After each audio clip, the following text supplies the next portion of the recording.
భారతదేశంలో camel population ఒంటెల జనాభా తగ్గిపోతుంది. సో ఇది మీకు వరల్డ్ ట్రెండ్, గ్లోబల్ ట్రెండ్కు కంప్లీట్గా భిన్నం. ప్రపంచవ్యాప్తంగానేమో మీకు క్యామెల్ పాపులేషన్ పెరుగుతుంది, ఒంటెల సంఖ్య పెరుగుతోంది. మన దేశంలో మాత్రం ఒంటెల సంఖ్య రోజు రోజుకు పడిపోతుంది.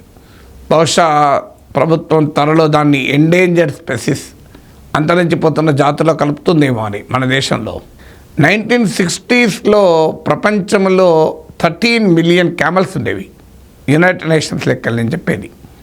సో 1,10 మిలియన్ అంటే 1,30,00,000 క్యామెల్స్ ఒంటెలు ఉండేవి.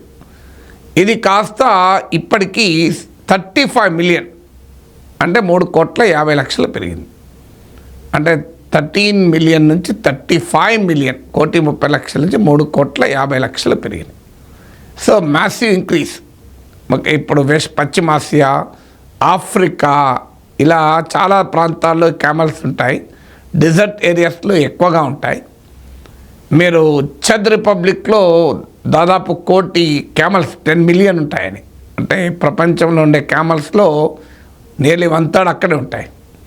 అలాగే మీకు సూడాన్, సోమాలియా, కెనియా, మీకు సౌదీ అరేబియాలో కూడా 2 లక్షలకు పైగా మీకు క్యామెల్స్ ఉంటాయని. సో మీకు 20 లక్షల, 2 మిలియన్, 20 లక్షల వరకు ఉంటాయని.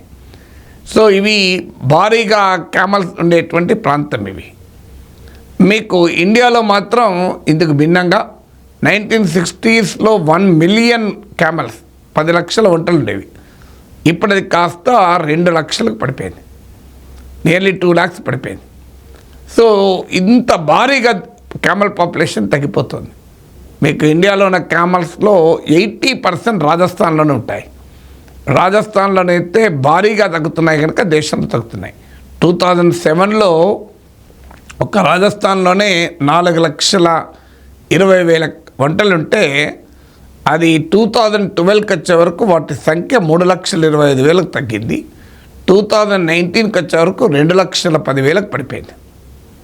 అంటే ఒక్క 7 years పీరియడ్లో, 2012-2019 పీరియడ్లో 35% డిక్లైన్ రాజస్థాన్లోనే. ఆ తర్వాత మరింతగా తగ్గాయి. సర్టన్లీ క్యామెల్ ఎకానమీని ఇంప్రూవ్ చేయగలిగితే ఈ అద్భుతమైన ఎనిమల్ మనకు మన దేశంలో అదృశ్యం కాకుండా మనం ఆపగలం.